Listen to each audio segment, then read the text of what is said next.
About 2 years ago already, I made a video about the follow-up of the highly acclaimed Estranged Act 1 mod created by Ellen Edwards. Estranged Act 2 aimed to follow up the original with an expansion to the story, more gameplay, and improved visuals. The project officially went into early access in 2017 so that the interested players of the original could now follow development of the second act more closely by playing development builds, which would often be updated with new content and levels. Now, we all have experienced early access games before, especially with multiplayer titles, but Estranged Act 2 is a single-player experience. You don't see these types of games being put in early access often, especially not in this way.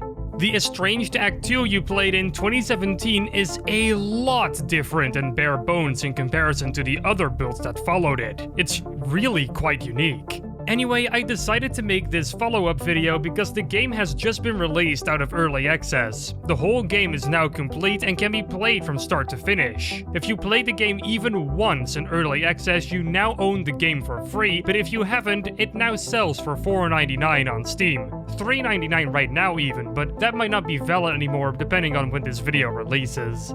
Since the game changed quite a bit since the last time I tackled it, and since I can't bear hearing my infantile voice in that video, I'm going to cover the entirety of it again, essentially remaking the original video. And I decided to actually turn this remake into a review because why not, right? Alright, enough listening to my mouth flap opening and closing while my vocal cords make weird vibrations. It's time to get into the game. Our story starts in Fair Isle, Shetland, Scotland, mere days before the events of Estranged Act 1, which I'll cover in another video. It's early in the morning and we wake up in our bed, eager to get up. Man, I wish I was able to do that. I always end up sleeping out whether I want to or not. My phone's alarm clock doesn't go off sometimes, I swear. We get out of our room and enter the living room, which is nice and cozy. We get the option to turn on the TV here using the remote laying on top of the table, and we're greeted to the morning news. In this news broadcast, the host is talking about some security company called So-Called Glockner being criticized again for being a little bit too extreme with their usage of guns on the job. People saying it's a little bit unethical and that it's an accident waiting to happen. Now, the reason why they're being criticized again is because they have shot a person supposedly on accident before, specifically an employee of the ARC Corporation. We'll be seeing more of ARC later in the game. After the news broadcast, we get a weather forecast, telling us that it's going to be storming hard and that we should stock up on food and supplies. Man, the Scottish do have some pretty good sense of humor if they call the worst storm in 50 years Storm Edwin. The name sounds more like it would belong to your local grocery store shelf stalker. Anyway, we decide that the best course of action to take when the news is warning us about a storm is to hop on a boat and sail for a bit. Yeah, I really can't see what could potentially go wrong here at all. Before that though, we get to walk through our garden here, and I gotta say that it looks incredibly pretty. Seriously, for a game developed mostly by just one person, it looks ridiculously good at times. Now that is also attributed to the Unreal engines, it just works, graphical fidelity, but to make your game look good, you also need good art design, something this game has down pretty well. The game does use a lot of assets from asset packs though. Not everything here was modeled specifically for the game. In fact, I've seen most furniture and kitchen props in a game called House Flipper before. There's technically nothing wrong with that, but I just felt like I needed to point that out when I started to talk about the visuals just now. After a nice stroll through the garden, we finally arrive at our pride, our flimsy fisher's boat. Yeah, it's an old lady, but who says old ladies can be functional, am I right? We embark the boat and set sail for the open seas. After having lost track of time, we notice that it's dark out and we should probably head back to where we came from. We got a storm to prep for, remember? Now, Edwin isn't a demanding boy, but if there is no Danish chef Alpine cream cheese for in the bugles, he's gonna do more than just make that whining noise. But before we're able to head back, we get a strange radio transmission from someone who's called Jonathan Darrell. If anyone can hear this, my name is Jonathan Darrell, and I need help. John tells us that the island is filled with things that are slowly taking it over. He's asking for help, so that could barely be a good thing. Before we could even make a decision though, a big jolt of lightning reveals the island is right in front of us. And right after that, we get hit by that same lightning. shocking us unconscious. Now, all the stuff we just went through is actually a prologue of the full series. After we get hit by lightning, the events of Act 1 happen. Again, I'll make a full video about that act in the future. For now though, let's continue with Act 2. We wake up in a cave above a small pool of water. When we decide to throw ourselves down, a new path is revealed to us. And with no other options nearby, we take that newly discovered path. Here, the game tells us how to use the flashlight and how to jump over obstacles. Now, I get that explaining how the flashlight works here works best, as this is a dark environment, but I don't get why the jumping mechanics couldn't have been explained in the prologue. The game could have easily asked us to jump over a tree branch of some kind on our way to the boat, but for some reason the developer waited until all the way over here to tell you how to jump. It's a little bit of a nitpick, but I think adding the jump tutorial to the prologue would have been a better touch than adding it here. We find a small supply crate behind this rock over here which contains a pair of batteries to fill up our flashlight. And we move on and drop down into this small stream which leads us into this cave which contains an elevator. It was probably used by miners at some point. We get another transmission from John over here telling us the island has been overrun by creatures. Nothing else is really new here, so it's not all that important. Until his transmission was taken over by a curfew message though. Apparently, all the residents on this island have to remain indoors. This elevator over here doesn't function though, so we need to find a way to make it work. As it turns out, the only thing it really needed was fuel from this generator over here, and there we go. The elevator works like a charm again. After venturing further into the higher levels of the cave, we come across another tape recording, this time from a man named Liam Jones. Apparently he worked for our corporation and has been studying these algae that glow in the dark for some reason. Algae. We finally equip our first weapon over here, the pickaxe. Now it almost seems like we're playing Minecraft, you know, with the pickaxe and stuff. After making our way down the elevator shaft, we have to swim for a bit, only to arrive in another part of the cave. It's starting to look a lot more like a mine shaft over here. The gate is locked though, and our pickaxe isn't able to smash through metal, unfortunately. So after finding a room with a designated gate opening button, we can finally proceed to the other side. Here, we find Liam Jones' office. Just here in this cave, because that's obviously the perfect spot to have your office. In another audio log that he left us, he tells one of his colleagues that he needs a new security badge because apparently he lost his. Now since the door up ahead is actually closed and we need a keycard for it to open, it might actually be a great idea to try and look through the area to see if we can find it. And yep, there it is. What a lovely fella. We throw the keycard in the general direction of the big security door's card scanner and it opens for us. Amazing magnetic technology on display here, really. We enter the building and everything seems to be fine until...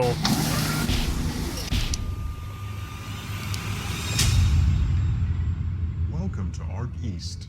Please stand by for biological scan. Oh shit. Oh shit. Oh shit. Oh shit. Biological scan completed. No foreign material found. Whew. Alright, we passed the scan. You know, I was kind of afraid we might not pass that because of the fact that, you know, I'm not human. But obviously it doesn't scan for that specifically. Nor would it really scan us personally as it's just a video game. But, you know... Oh shit!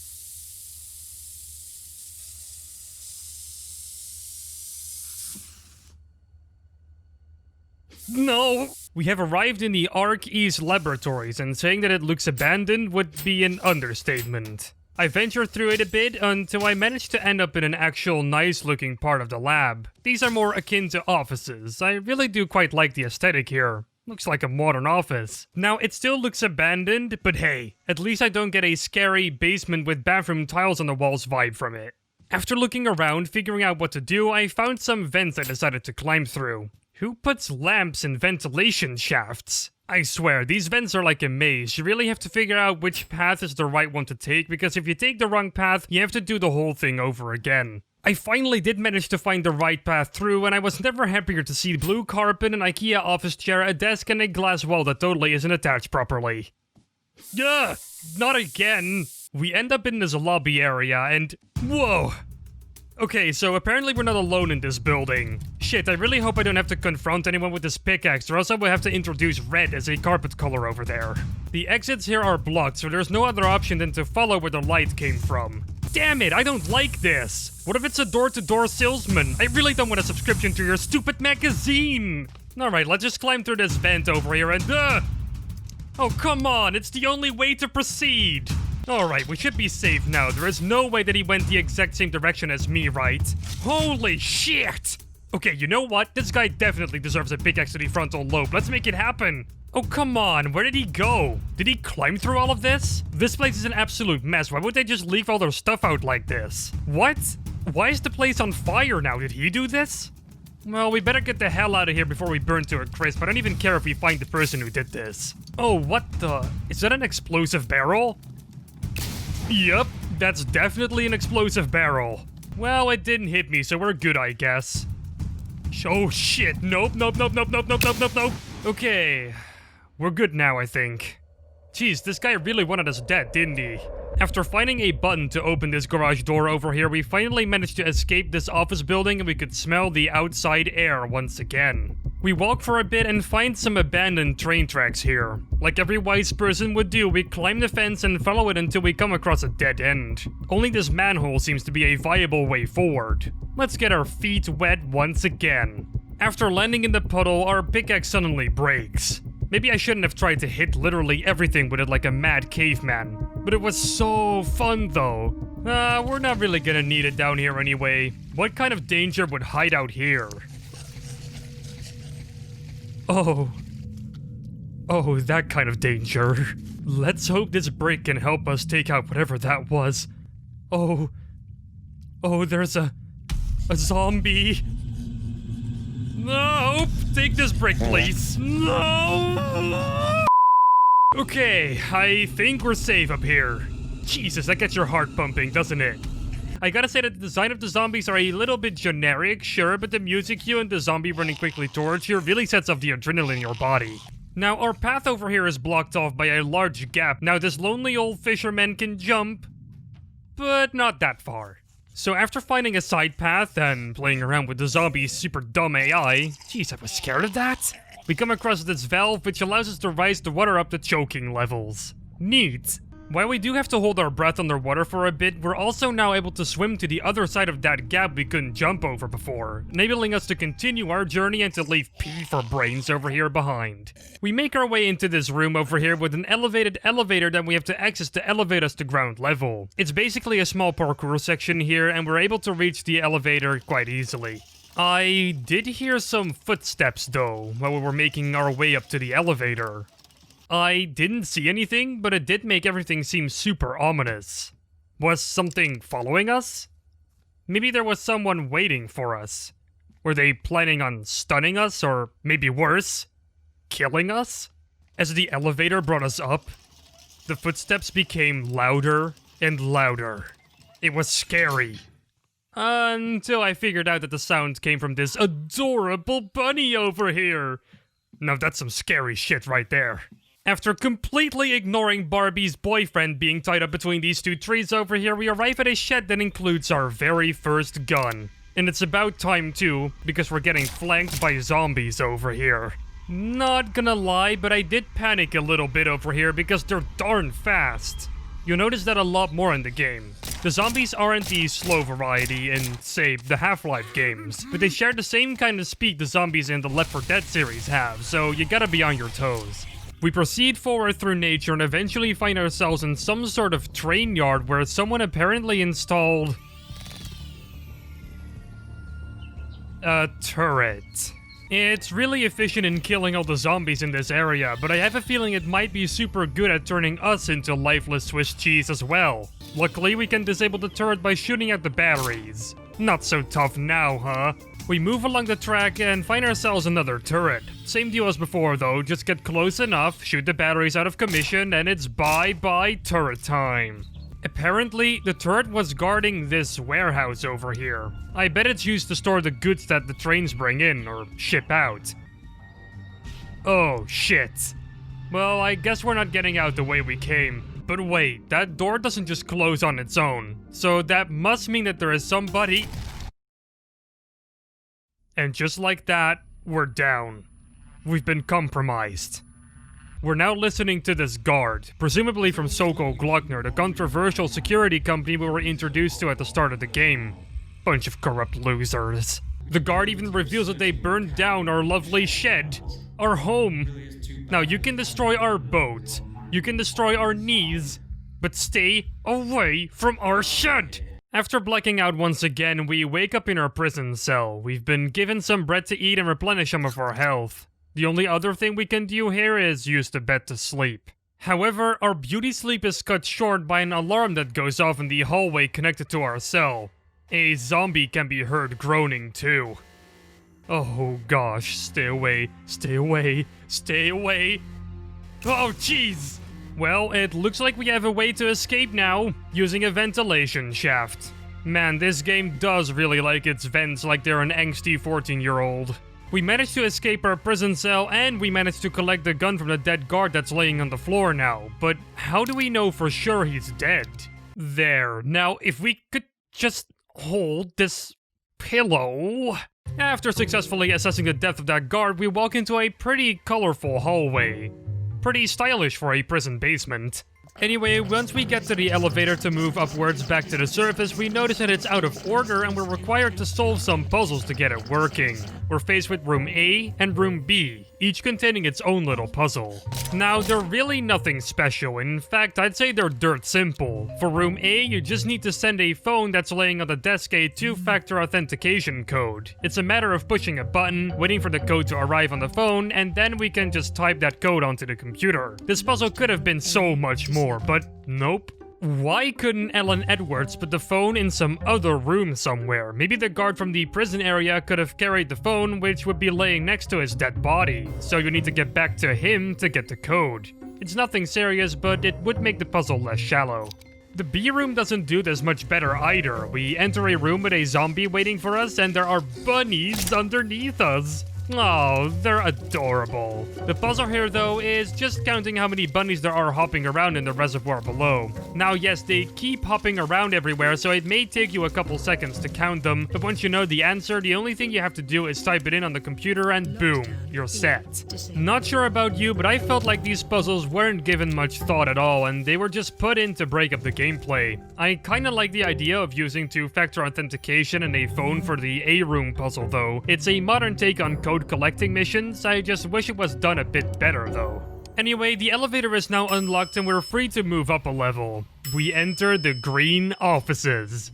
Now, I know I made the same joke a few years ago, but it just never gets old for me.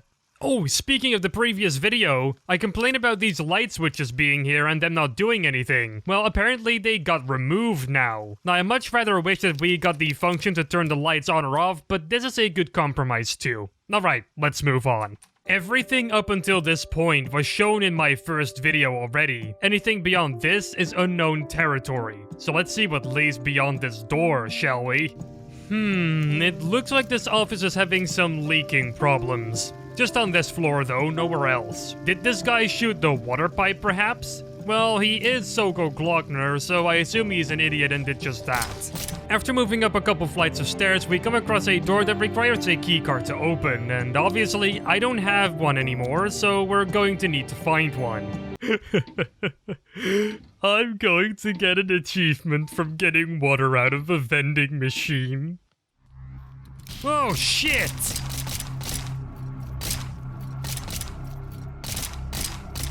I guess we have normal human enemies now too, with guns. It's about to get a whole lot more dangerous. Another guard busts through a door here in the storage room. Not going to lie, but the gunplay could have been a bit better. It feels stiff and not very rewarding. It literally is the bare minimum for a first-person shooter. Now, shooting isn't this game's main gimmick, luckily, but it does make combat encounters like these a lot less fun to go through. What? Oh no! Darn, that guy was fast, what the hell? I'm almost dead! After walking through some more hallways, I finally found the keycard of David Polk, who is apparently a giraffe. We can use this keycard to open this door though, which means it would also work on the doors in the stairwell. Oh shit, turret in our face. This turret is a bit of a bitch to disable, as there is a portion in this room where you're not protected at all against it. And if you got low health because of the guards you had to fight earlier, this section really wouldn't be in your favor.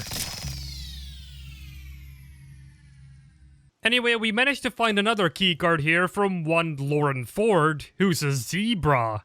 Gosh, I love zebras. We finally managed to get to the ground level of this place, but our exit is blocked by this electrically charged puddle, so we would need to find a way to cut off the electricity of this lamp. Luckily, it taps electricity from these 3 batteries over here for some reason, and the only thing we have to do is shoot it. There we go. Clean passage.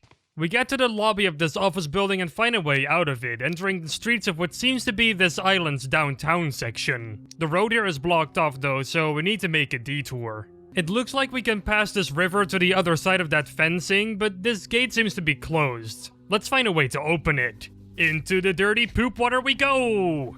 We enter this service tunnel and find a room where the switch for the giant gate resides. The only thing we have to do here is pull the lever and boom, the thing opens up. We're now ready to proceed through it. Pretty simple puzzle still, but it works here. Once we get out of the feces water, we get a hold of a new gun. Ooh, yes, I can get behind this one. We can immediately test it out on some so-called Glockner dummies though. They carry the same weapon as us, so now we also know what it feels like to get shot by it.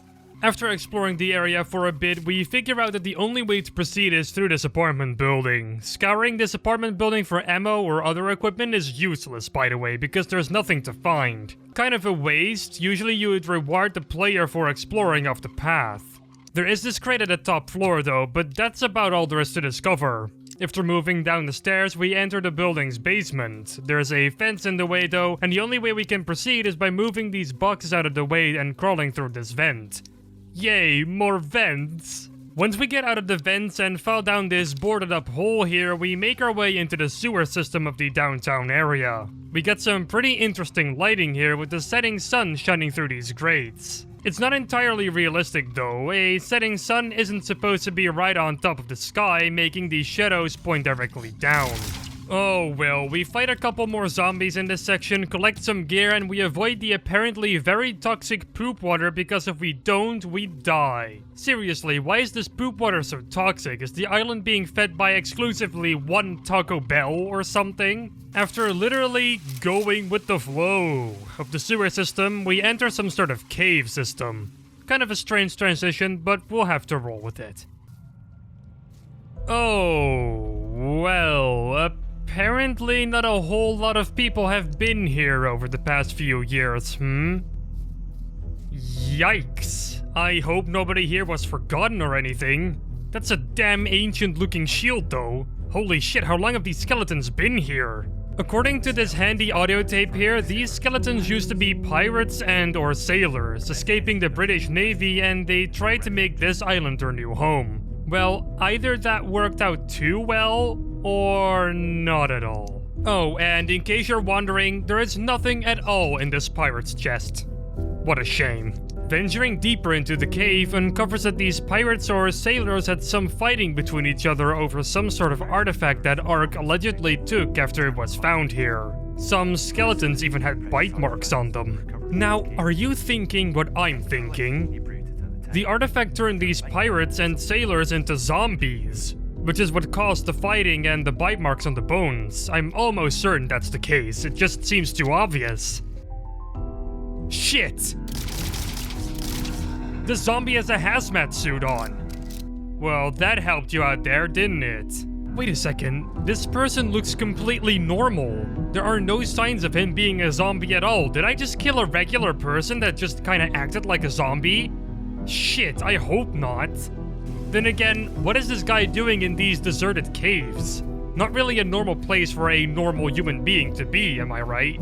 I think this is just a bad model. There should have been an indication that this guy was a zombie. Even though he acts like one, which is obvious enough to be honest, it would add a lot to the immersion if his face was actually rotting off or something. Moving on, we found another tape. This time it explains how some Ark employees fell ill after entering this cave without protection, stating that they will use hazmat suits from now on. Yeah, I'm pretty sure that's how the infection of this island started. We made our way through more of the cave and found ourselves a hammer, and because it's always hammer time, we took it. We also found a big puddle of red algae-ridden water, and since we just don't care, we just decided to swim through it. It's our only way out after all. Finally, some light! Let's get rid of these wooden boards and walk out of this cave.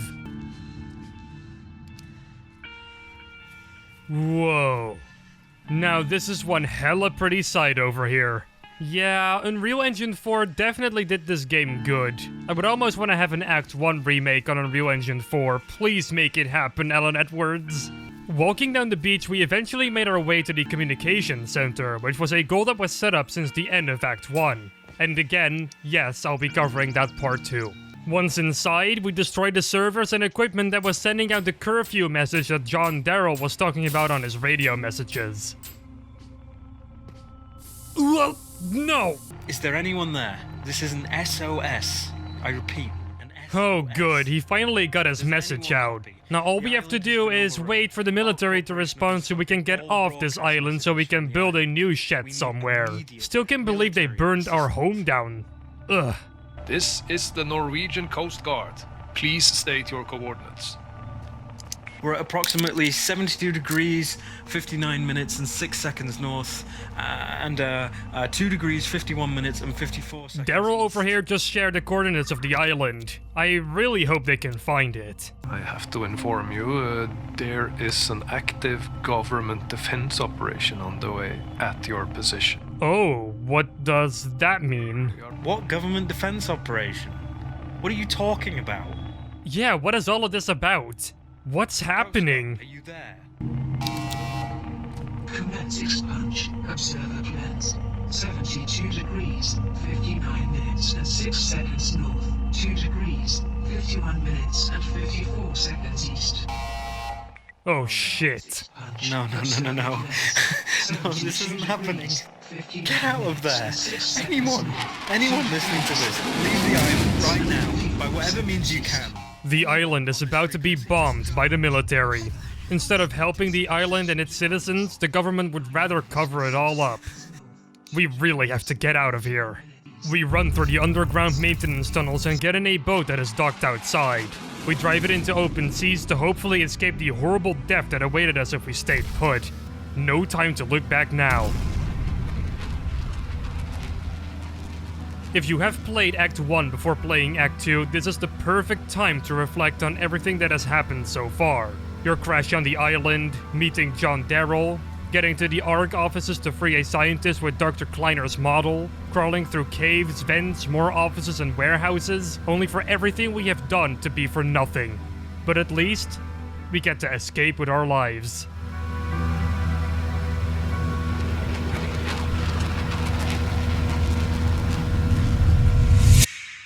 Or at least, so we were led to believe.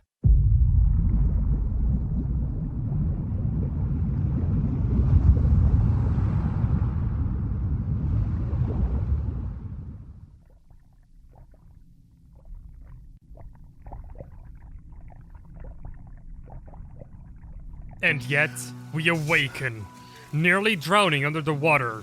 We have to swim up to catch our breath, but once we did this, it became apparent that we were surrounded by guards and military, who are no doubt searching for survivors. After we carefully swim around the spotlights, past and under burning structures, we think we finally made it out of that hellhole. But nope. 2 boats came to take a look at a moving apparition in the water. We dive underwater to make sure we hopefully don't get spotted by the guards in time, who are apparently so dumb that they take a few minutes to figure out that they got a person in their headlights. We hide here for a bit until we notice a tree branch in the water. We grab it and black out again. We wake up, presumably several hours later, drifting in the ocean without any bit of land nearby, with only the birds, the waves, and the moon accompanying us. But they're not much company. They mind their own business. Lighting strikes the sky, and we black out again.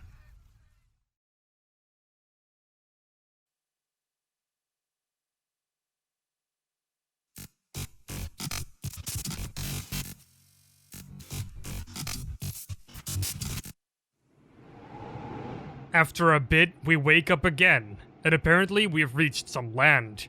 Well, it's not really land, it's more like an icy structure that poses as walkable land, but it's better than drifting in the ocean, I suppose. So we drift towards it, and take a nap once we land on it.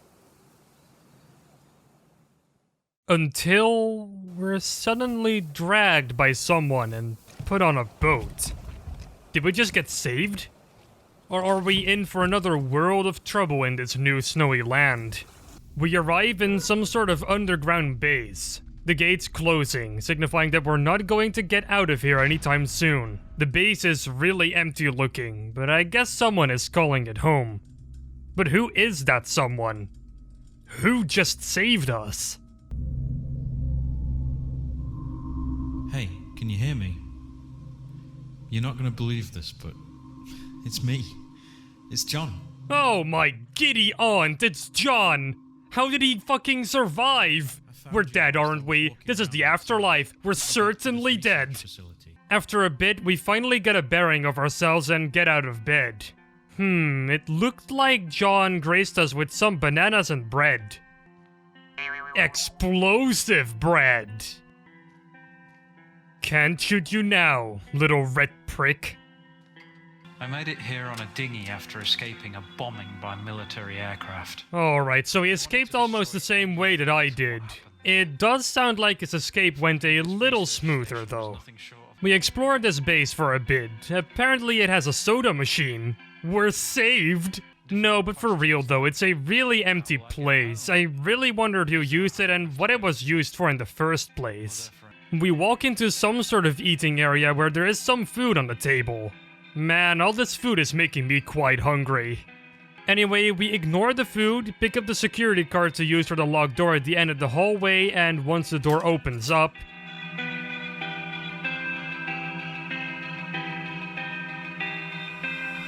Who is laying there?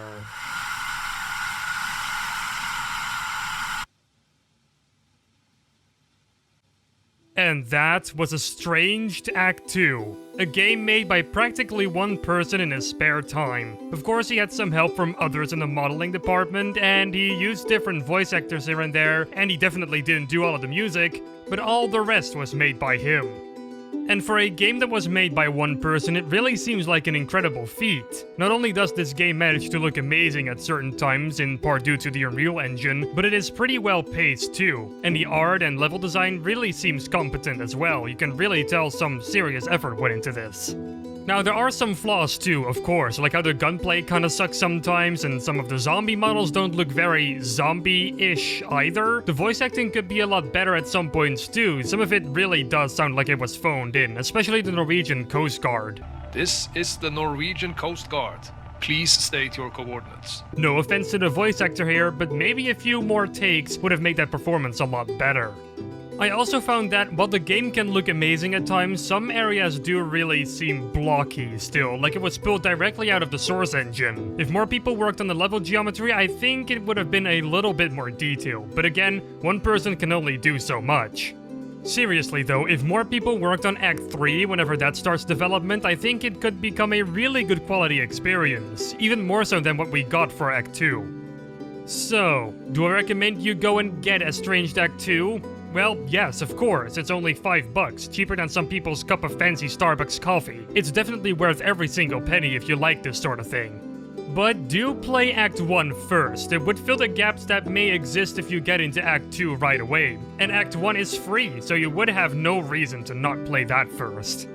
Anyway, I think I'm going straight into making a video about Act 1 now. I really want to go back to this game's roots and see where exactly it improves, besides the graphics. Or maybe it even gets worse. We'll see.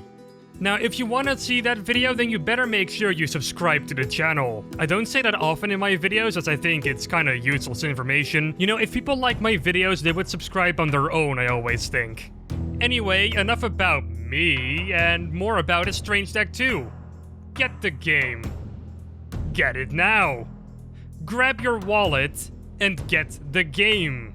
Or wait for a Steam sale, you cheap person of cheapness. Gaben.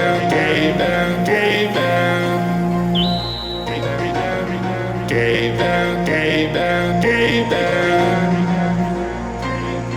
Gaben.